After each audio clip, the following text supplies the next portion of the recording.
come sit back here with me.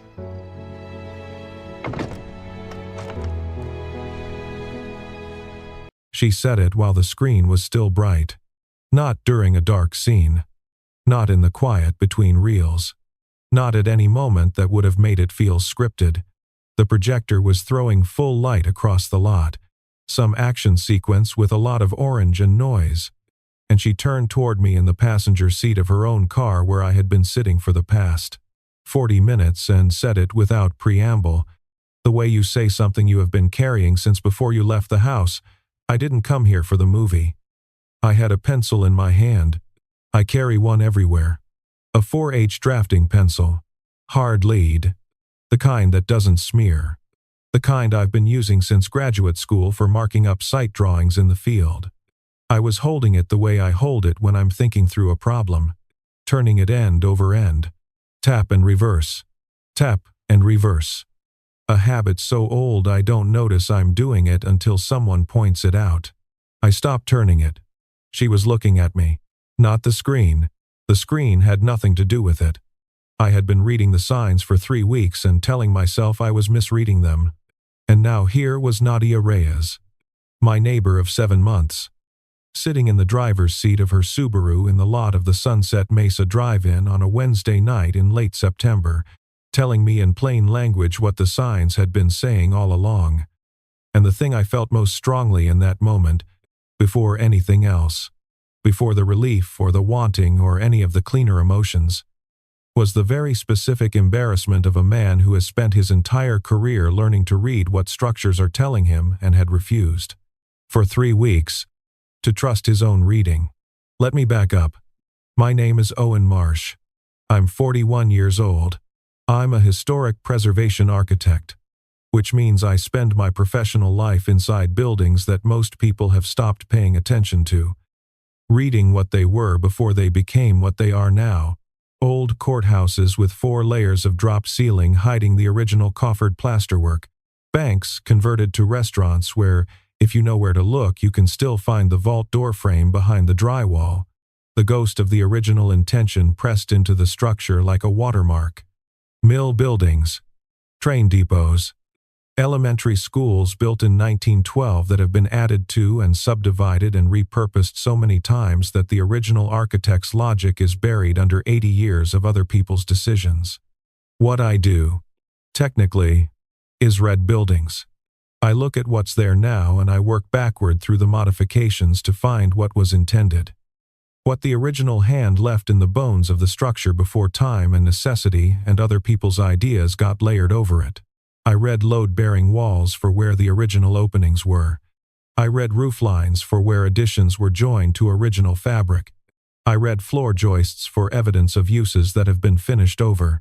The building always tells you, if you know the vocabulary, if you've trained yourself to trust what the structure is saying rather than what the current surface suggests. I moved to Las Cruces, New Mexico, 2 years ago from Chicago, for a project that turned into a permanent position with a preservation nonprofit that works on adobe structures across the Southwest. I had been in Chicago for 9 years.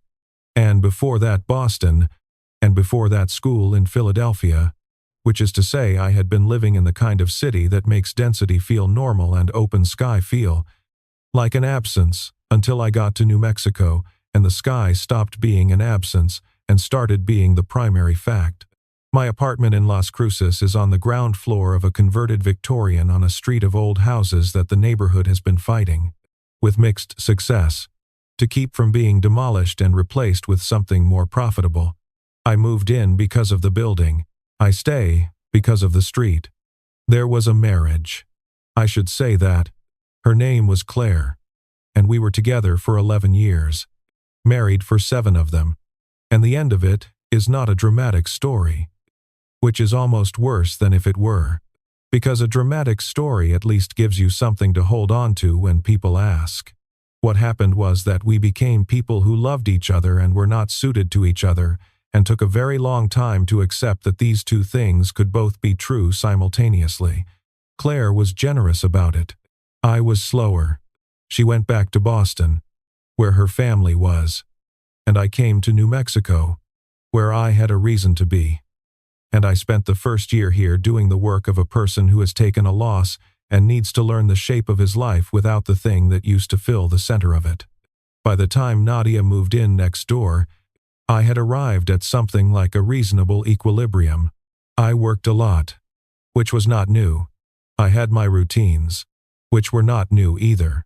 I cooked in the evenings because cooking required a kind of attention that kept me from thinking too much about anything else. I walked in the mornings through the Bosque Trail along the Rio Grande, which was new and which had become necessary in the way that certain things become necessary once you find them. I was not unhappy. I was just someone who had learned to keep his life well managed. Nadia Reyes moved into the house next door on a Thursday in February, which in Las Cruces is mild and windy. The kind of weather that makes you feel like the city is trying to tell you something about impermanence. I did not meet her on moving day. I met her 3 days later when she knocked on my door to ask if I knew where the water shutoff was for the property, because something under her kitchen sink had started expressing opinions about the plumbing. I found the shutoff in the alley and showed her where it was, and she said, "I owe you," in the matter-of-fact tone of someone who keeps accounts and intends to pay them, and I said it was nothing, and she said, "It's not nothing." I was about to call a plumber at 8 in the evening, which was fair. She was 37.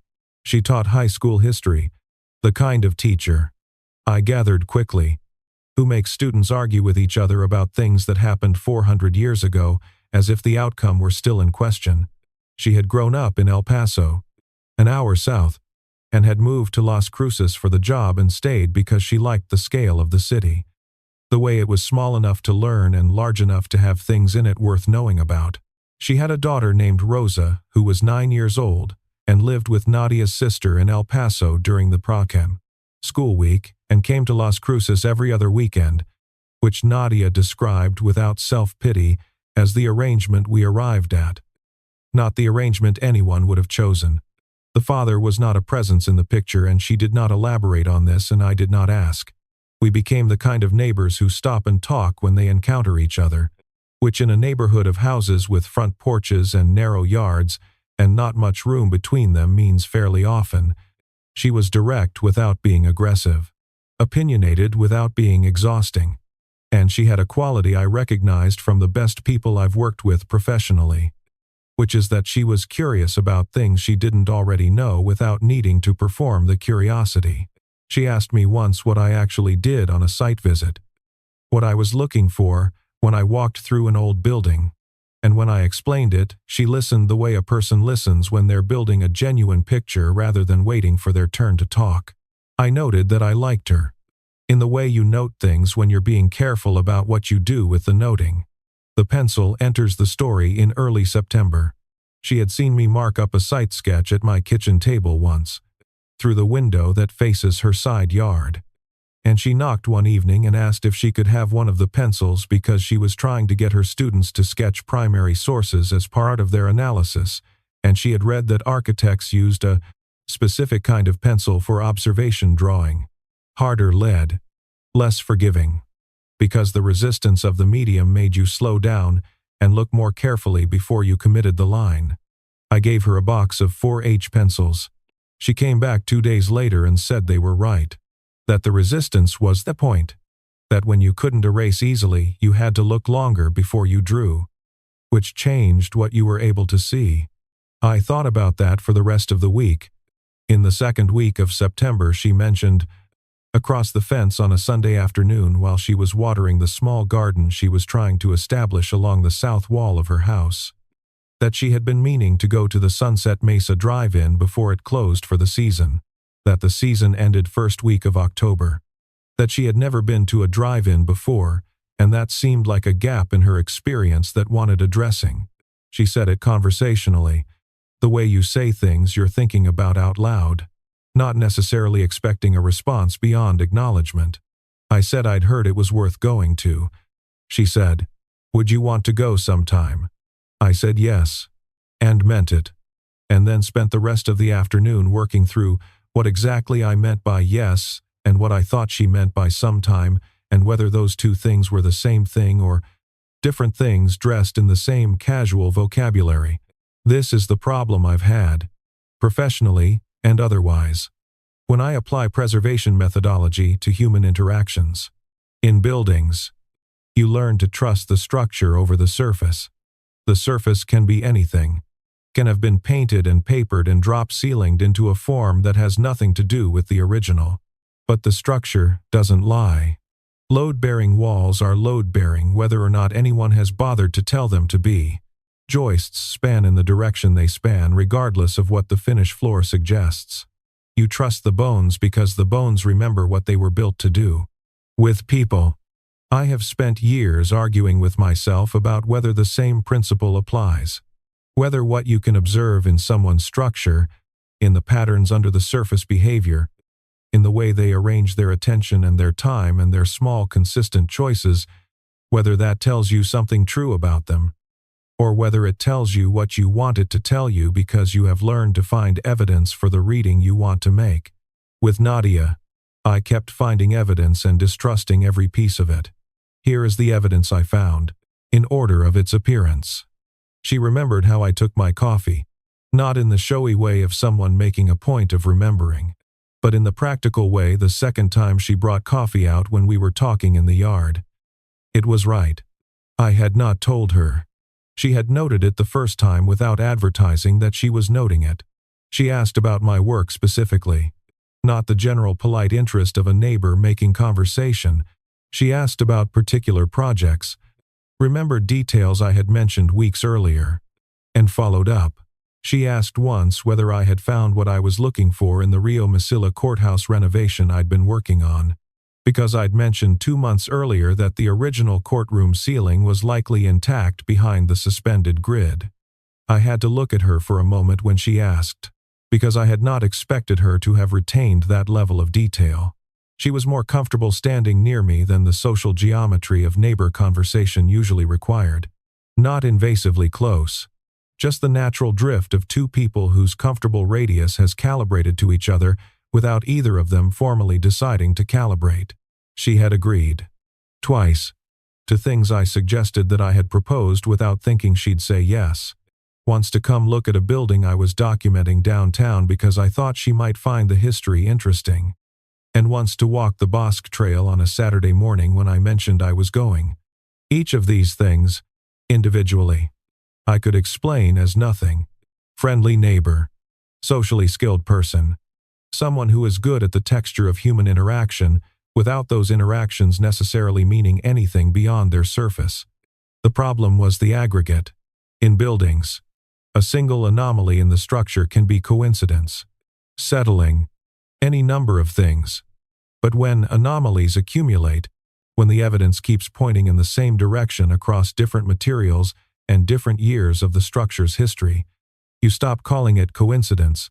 You call it a pattern, and patterns in buildings tell you what the building was meant to be. I didn't trust myself enough to call it a pattern. Here is the specific reason I didn't trust myself. In the last year of my marriage, before Claire and I had named what was happening between us, I had read the situation as recoverable. I had looked at the structure of our life together and seen load-bearing walls where there were none. I thought the bones were sound when what I was reading was my own desire for them to be sound. When it finally ended, the thing I walked away with, beyond the grief, it was a serious question about my own ability to read what was actually in front of me versus what I wanted to find. The professional skill and the personal skill had always felt like the same skill. After Claire, I was not sure anymore. So I looked at the evidence with Nadia, and I told myself I was probably doing it again, making a reading that served my wants rather than reflecting the actual structure. I told myself she is a warm and engaged person. This is simply what warm and engaged people are like. And you have been alone long enough that warmth reads to you as something more specific than it is. Do not embarrass yourself. Do not make her uncomfortable. Do not mistake good neighborliness for an architectural drawing. I kept the rule for 3 weeks. The drive-in invitation came on a Monday evening in the last week of September. She came to the door directly, not to the porch or the fence, the door, and said she was going Wednesday night, and did I want to come. because the last Wednesday of September was the last late-night showing of the season, and it seemed like the appropriate time to finally do it. She said it standing on my doorstep with her arms crossed in the way she crosses them when she's trying to be casual about something, which I had noticed was different from how she crosses them when she's actually casual, but which I was not, by the rules I had established. Allowed to interpret. I said yes. She said she'd drive, which I had not expected, and I said that was fine, and she said she'd pick me up at 8:30. I spent Wednesday doing survey work on a 1930 service station on the east side of town that was being considered for nomination to the National Register, measuring and photographing and sketching, making the record that preservation work requires. The careful notation of what is actually there so that future decisions can be made on the basis of something real rather than something remembered or assumed. It was the kind of work I find grounding, the work that requires you to be fully present to what is in front of you, to let the structure tell you what it is rather than bringing a thesis and looking for evidence to support it. I thought, while I was doing it, about Nadia. I thought about what I would see if I applied the same methodology, the same willingness to let the evidence speak rather than to pre-interpret it. I thought about what the pattern actually said if I read it without the filter of my own distrust. I did not reach a conclusion. I put the pencil in my shirt pocket and drove home and changed clothes and was waiting on the porch at 8:25. She pulled up in the Subaru. She was wearing a green jacket I'd seen once before. The kind of jacket that means something about how a person thinks of an evening without being formal about it.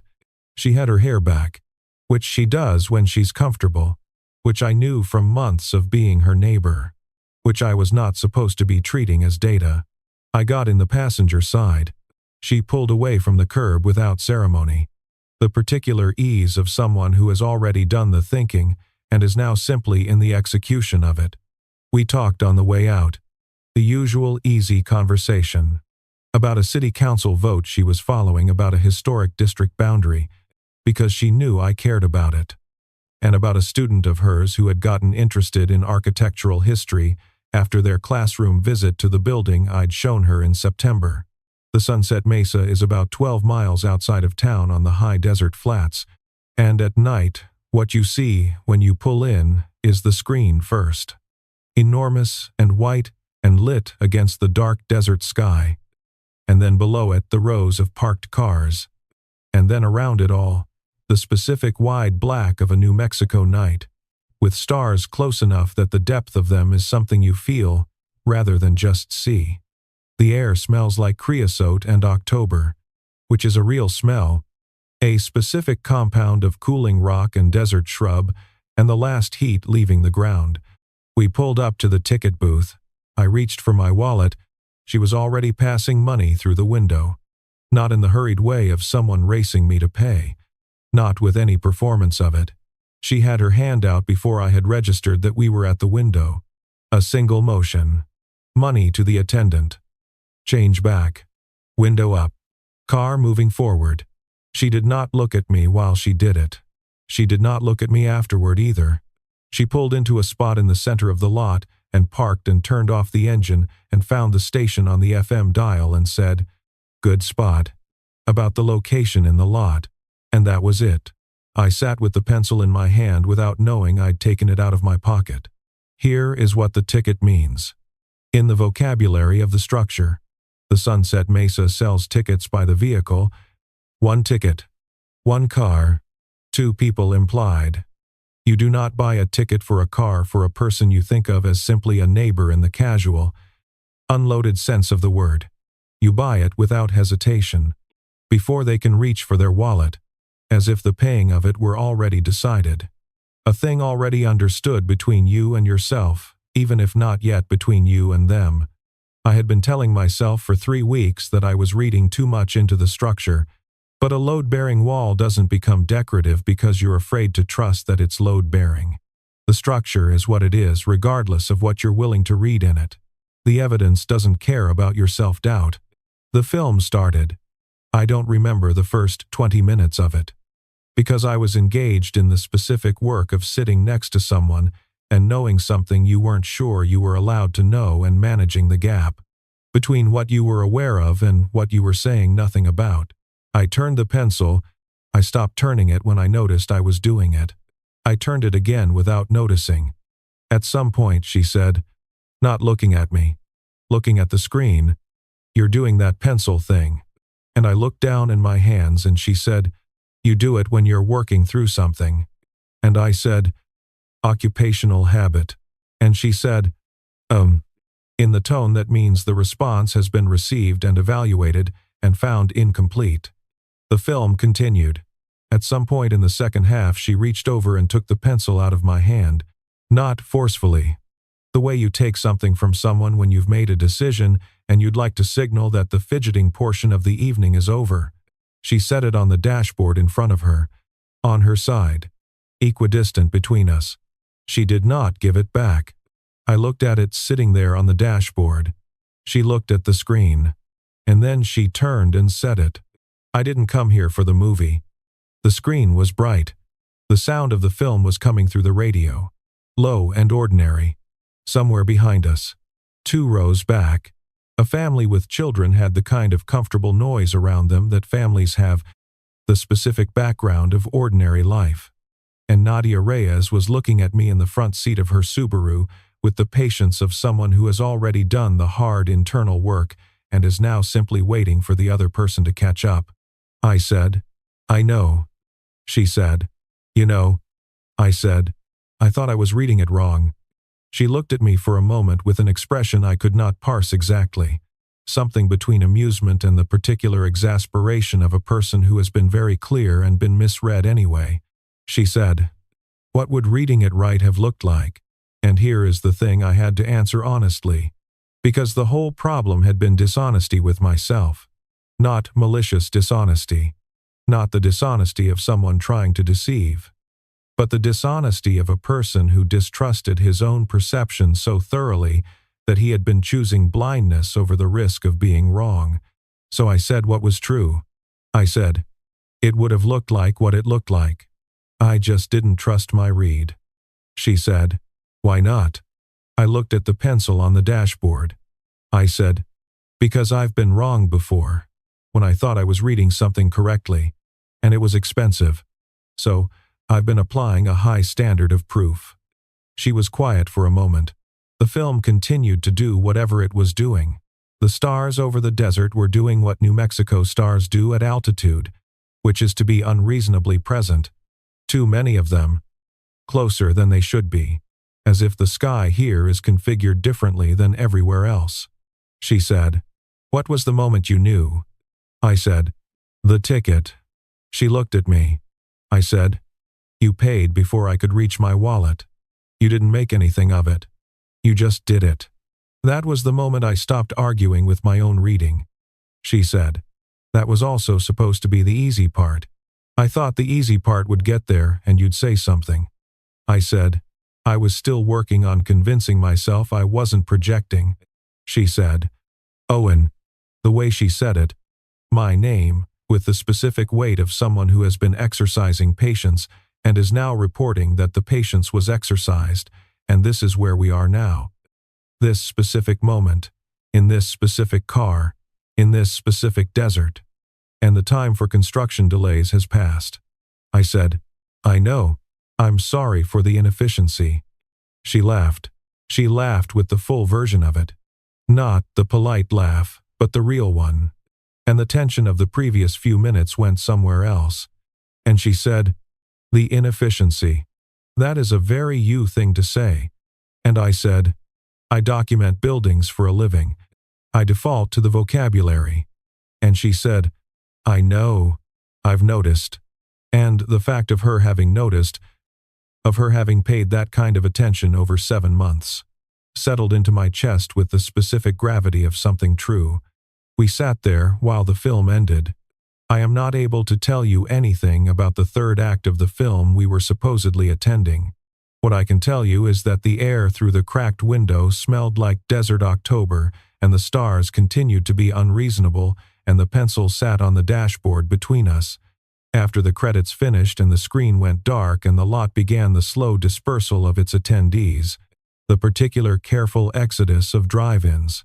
She said, For the record, the aggregate was pretty legible. I said, I know that now. She said, the coffee, the courthouse ceiling, the bosque, twice. I said, I catalogued all of it. She said, and you still weren't sure? I said, I was sure. I didn't trust that I was sure. Those are two different things. She considered this. She said, that distinction is going to be important going forward. You should know that about yourself. I said, I'm learning. She started the car. We drove back toward the city through the open desert. The lights of Las Cruces spread in the valley below us, and the dark mountains behind them, and the sky above doing its New Mexico thing. And we talked the whole way back. Not about anything momentous. About Rosa's upcoming weekend visit. About the council vote. About a building on Main Street I'd been trying to get the owners to consider nominating.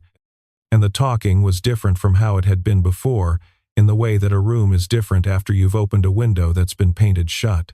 She parked in front of her house. We sat for a moment in the kind of quiet that is not uncomfortable. Then she said, I'll make coffee tomorrow. Come over when you're back from the bosque. I said I would. I got out of the car. I was 3 steps toward my porch when I realized I had left the pencil on her dashboard.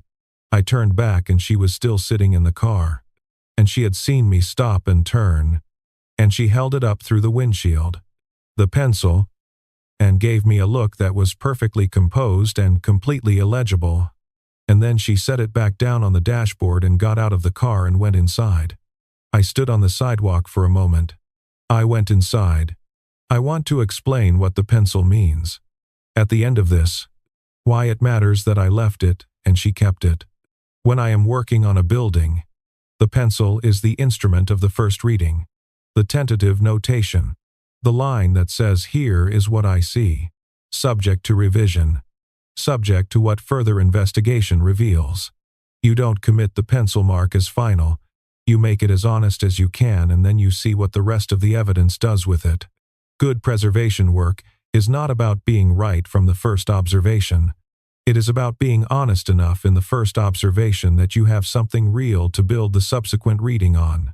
I had been so afraid of the first mark being wrong that I had been refusing to make it, which meant I had no first mark, which meant no subsequent reading, which meant I was standing in the building with all the evidence available and declining to read it on the grounds that I might misread it, which is not caution, which is just a more expensive form of not doing the work.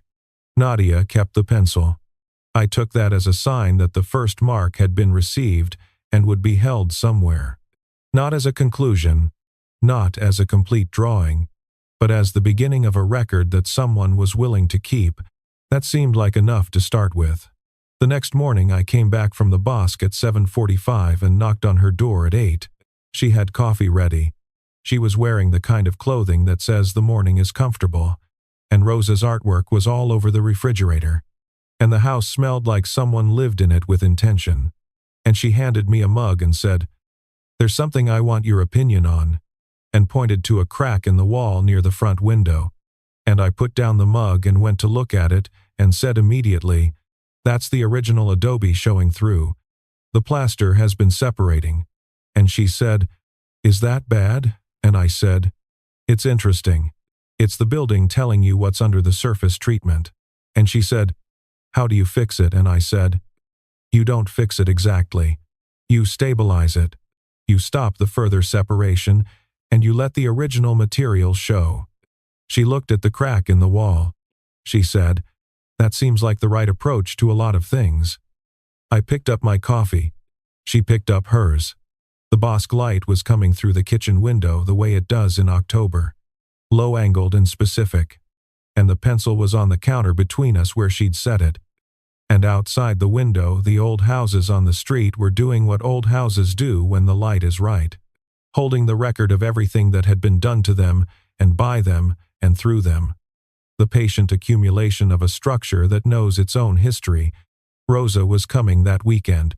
Nadia had mentioned she'd been asking about me. She'd mentioned it casually.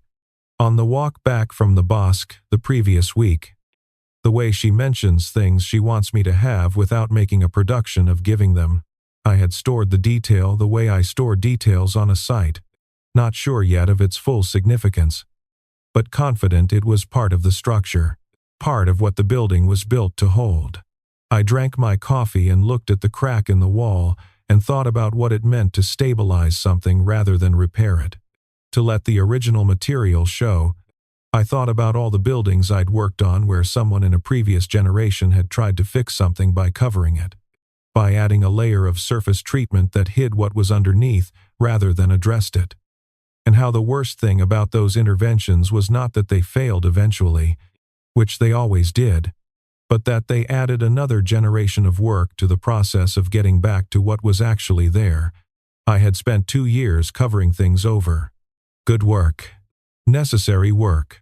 The work of a person who had been through something and needed to do that before he could do anything else. But underneath it, the original material was intact. Nadia had read that. She had looked at the structure of me with the patience of someone who knows that surface treatments are not the building, and she had kept showing up at the fence and the porch and the bosque trail, not in pursuit, not waiting for an outcome, just continuing to be present the way a building continues to be present, structural and patient and available to be read correctly by anyone willing to do the looking. She said, "Do you want more coffee?" I said yes. She filled the mug. The street outside was beginning its morning sounds, the neighborhood coming into its day, the way old neighborhoods do, gradually and with character, and the houses held their history in their bones the way they always do. And in the kitchen, the crack in the wall showed its original adobe, like something that had been waiting a long time to be acknowledged. I was going to be all right at this. Not immediately. Not without more work. Not without the specific learning curve of a person who has been wrong about his own perceptions and has to rebuild his trust in them. Carefully. Which takes time. Which is the honest answer to anyone who wants to know how it goes. But the methodology was sound. Look at what's there. Trust the structure over the surface. When the evidence keeps pointing in the same direction, stop arguing with the pattern and make the first mark. The pencil was on the counter. I left it there.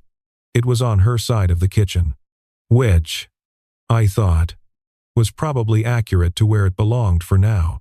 A first notation. A beginning of the record. She leaned against the counter with her coffee and looked at the crack in the wall and then looked at me and said, "I'm glad we finally figured that out." I said, "So, I'm sorry it took as long as it did." She said, "You were being careful." I said, "I was being afraid." She considered this. She said, "Sometimes those look the same from the outside." I said, "I know. I'm working on telling the difference." She nodded. The specific nod of someone receiving an honest account and finding it acceptable. And then she said, "Rosa wants to know if you'll show her how to draw buildings like an architect. She's been practicing with the pencils I gave her." I thought about a 9-year-old with a 4H pencil and the resistance of hard lead and all the looking it required. I thought about what it meant to slow down because the medium wouldn't let you rush. To look longer before you committed the line. To discover that the resistance was the point. I said, "Tell her yes. Tell her to bring whatever she's been working on." Nadia smiled in the specific way she smiles when something has gone where she thought it might go. She turned back to the window, to the morning light coming through it. And I stood in the kitchen of the house next door, with the original adobe showing through the wall and the pencil on the counter and all of it. The structure of it, feeling, for the first time in a long time, entirely legible. Outside, the old Victorian across the street was catching the morning light on its east face. The face that takes the first light every day and has been taking it for 112 years. And from where I was standing, I could see 3 generations of paint on the eave trim. White, over cream, over green. The history of the house in its layers. Each color belonging to a different version of the family that had lived in it and made their decisions about what it should look like and then moved on. The house outlasting every one of those decisions and staying itself underneath all of them. I have always found that specific fact about old buildings both moving and instructive. The building is not any one of its surfaces. The building is the accumulation of all of them. Yes, but more fundamentally, the building is the structure underneath every surface. The original intention set in wood or stone or adobe, present under every modification and every correction and every well-meaning intervention of the decades. You can change what it looks like. You cannot change what it was built to be. People are not buildings. I know that. The analogy does not hold in every direction, and I have learned to be careful about where I press it. But in this one particular, in the question of what remains after surfaces have been changed, and then changed again, I think the principle holds. What you were built for does not disappear because other things got layered over it. It waits. It is patient in the way of structural things. And when someone comes along who knows how to look past the surface treatment, who knows the vocabulary of the bones, you become legible to them in a way that you haven't been for a long time. Claire could not read me. I don't say that with bitterness toward her, because I could not read myself during those years. Was actively choosing not to look clearly at what I knew. But Nadia could read me, had been reading me since February. And what I had spent 3 weeks arguing with myself about was simply whether to trust that someone had seen me clearly and was not mistaken about what they saw. That is a harder thing to accept than it sounds. When you have spent enough time believing that what you appear to be to others does not match what you know yourself to actually be. She had read it right. She had been reading it right for 7 months. The coffee, the courthouse ceiling, the Bosque Trail twice, the pencils, and what she had understood about them and about the kind of person who uses them and why.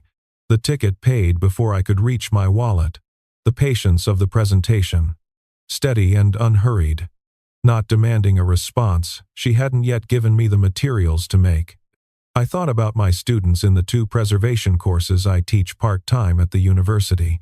I tell them, in the first class, that the single most important skill in this field is not technical knowledge, though technical knowledge matters, and not historical research, though historical research is essential, but the willingness to let the building tell you what it is rather than telling the building what you want it to be. The buildings that get destroyed are almost always buildings that someone decided to read according to their own requirements rather than according to the building's own structure, that someone looked at and saw only what was currently on the surface, the dropped ceiling and the fluorescent lights and the linoleum tile, and concluded that there was nothing worth keeping, when the reality was that they simply hadn't been willing to look past the modifications to what was underneath. I teach it as professional doctrine. I had not been applying it to myself. What Nadia had been doing, for 7 months, was the equivalent of standing outside a building and looking at what it was actually built to be rather than what the current surface suggested. She had looked at a man who cooked methodically and walked the Bosque alone and carried a hard pencil in his shirt pocket and talked about buildings the way other people talked about living things. And she had seen the structure underneath the post-Claire surface treatments. And she had made a reading and held it steadily and had not been impatient when I was slow to confirm it. The morning continued.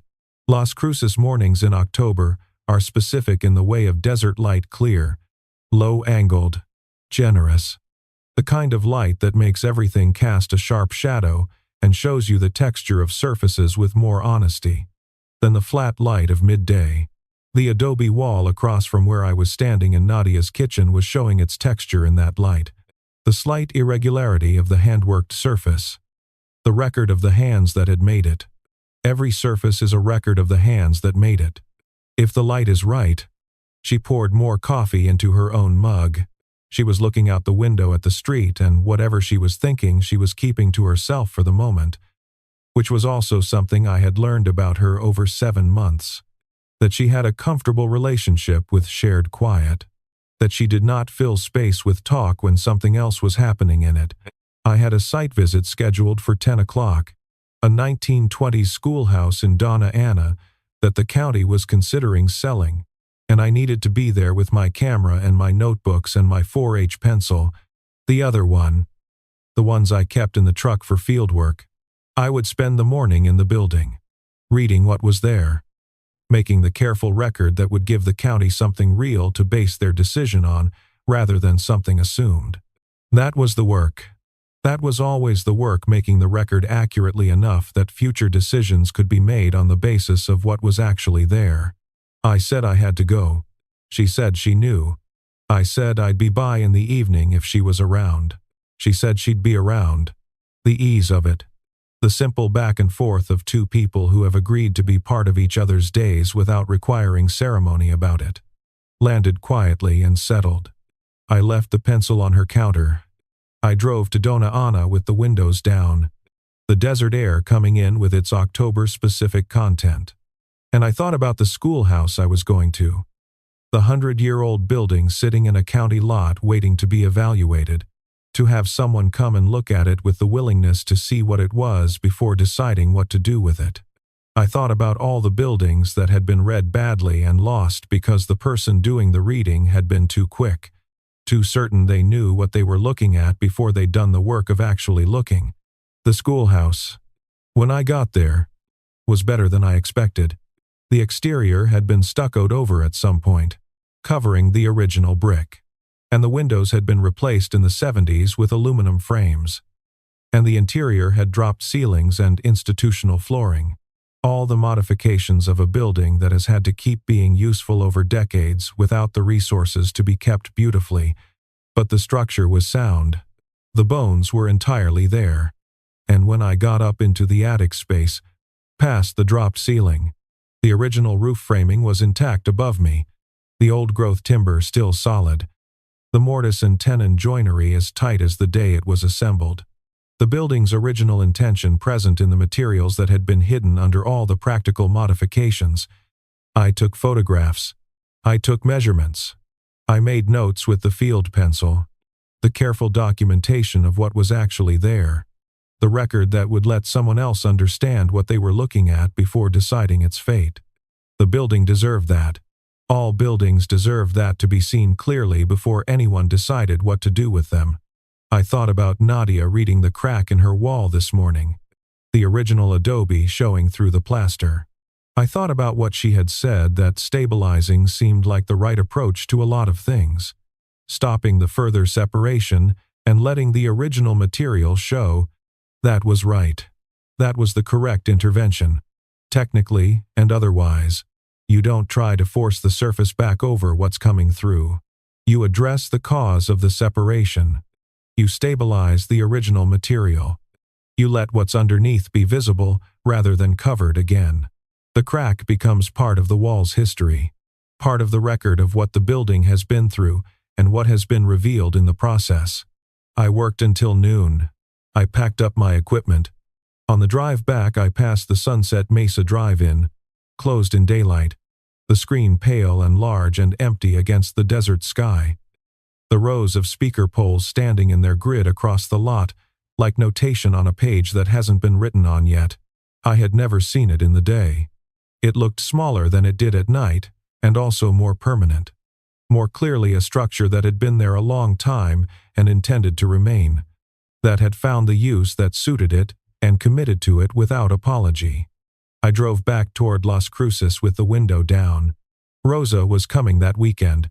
She had been practicing with the hard pencils, making slow, careful lines because the medium required it, looking longer before committing because the consequence of a hasty line was a hasty line in a drawing that would carry it. She was 9 years old and she was already learning the most important thing, which is that the resistance of the medium is not the obstacle to seeing clearly. The resistance of the medium is what makes the seeing happen. I was going to be fine at this. I had the methodology. I had the patience for long looking. I had built it over 15 years of buildings that required it.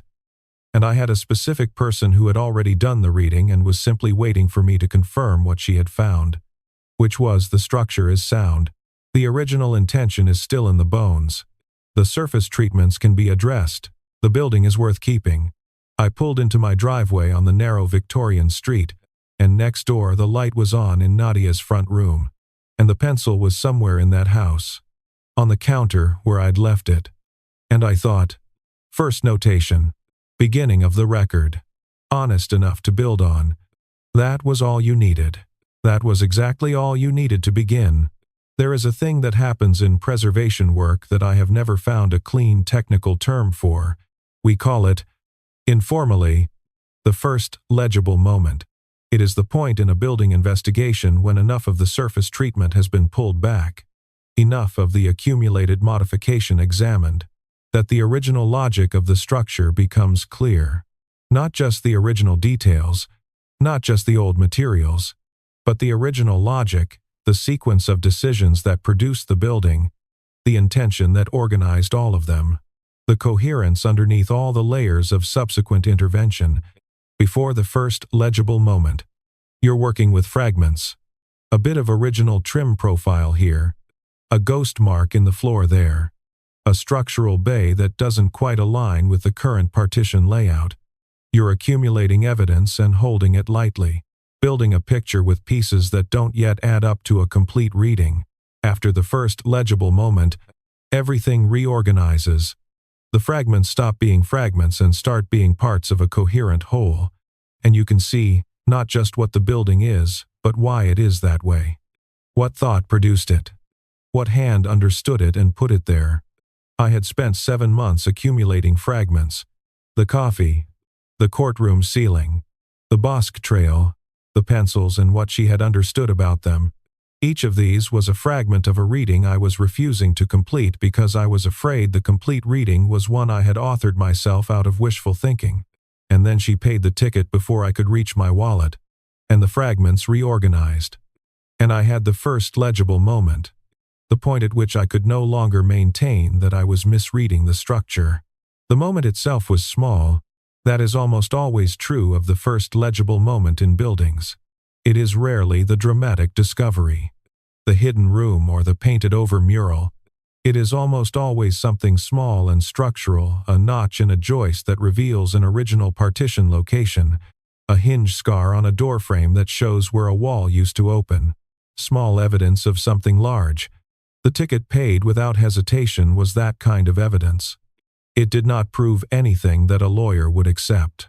It proved something that a careful reader of structures recognized as the kind of evidence you trust. I went inside my apartment. I made lunch. I sat at my drafting table with the site drawings from Donna Anna and worked through the documentation for 2 hours. The careful, methodical work of making a record accurate enough that someone else could make a good decision from it. This is work I can do even when I'm thinking about other things. The habit of it running in the foreground while something else processes in the back. What was processing was this, the accumulation of everything I now knew, placed alongside everything I had been refusing to call knowledge, and the question of what the complete reading actually said about what was available to me, if I was willing to accept it. The complete reading said here, is a woman who had been clear for months, who had paid deliberate attention to the specific details of how you moved through the world and had accommodated them without being asked, who had invited you to things in the way you invite someone when you mean the invitation to be more than it appears on the surface, who had named it, finally, in plain language, from the driver's seat of her own car, without pressure, without ultimatum, with the patience of someone who was confident enough in her own reading that she could wait for you to arrive at yours. And the reading said, you have been afraid of your own perception for 2 years. You have been treating your own careful attention as suspect because it failed you once in circumstances that were particular to those circumstances and not necessarily diagnostic of your general reliability as a reader. You have been applying a correction that was appropriate to one situation universally, to all situation, which is the preservation equivalent of stabilizing a building that has already been stabilized. Adding intervention on top of intervention because you don't trust the original repair to hold. The original repair holds. That is what you learn in this work. When you go back into buildings that earlier preservationists worked on, when the intervention was done correctly, when the original material was stabilized and the cause of deterioration addressed, the repair holds. Decades later, the evidence of careful earlier work is in the building, and the building is the better for it. The correct repair does not need to be done again. I had done the repair. In the 2 years since Claire, I had done it carefully and honestly and with the help of time and work and the Bosque Trail and the particular quiet of this desert city. It held. It had been holding. What I had not yet been willing to do was trust that it held. Test the structure with any real weight. Stop treating the repair as provisional and accept it as a part of the building that I could now build on. The complete reading said it was time to build. I put the site drawings aside. I went to the kitchen and started a thing for dinner that would take an hour. Because cooking that takes an hour requires the kind of sustained attention that is also a form of patience practice. And I have always found that the things I'm thinking about come clearer when my hands are doing something else. I peeled and chopped and measured and thought about structural logic and the first legible moment and a green jacket in a drive-in parking lot and a pencil on someone else's kitchen counter and what it meant to leave something in a place because it was more correct there than it was with you. I ate at the kitchen table. The evening was coming in outside the window. The desert light going gold and then orange, and then that specific dark blue that happens before it goes fully dark in New Mexico. The sky holding color longer than seems possible, as if the space out here is reluctant to give up the light. Through the window I could see the light in Nadia's front room. I washed up. I sat with a notebook for a while and made some sketches of the Dona Ana schoolhouse from memory, the structural bay configuration, the roof framing as it had appeared in the attic, the notes in graphic form of what I'd been reading all morning. Then I put the notebook aside and went next door. She answered before I'd finished knocking, which meant she'd seen me coming or had been expecting me or both. And she was holding a cup of tea, which she extended to me in the same motion of the door opening, because she had already made it. And I took it and went in, and we sat at her kitchen table and talked for 2 hours. About nothing that was going to be remembered word for word. About everything that was actual and present and beginning. The pencil was still on the counter. At some point she said, "Are you going to be weird about this?" I said, "I'm going to be deliberate about it. That might look weird from outside." She said, "What's the difference?" I said, "Weird doesn't have a methodology. Deliberate does." She said, "What's the methodology?"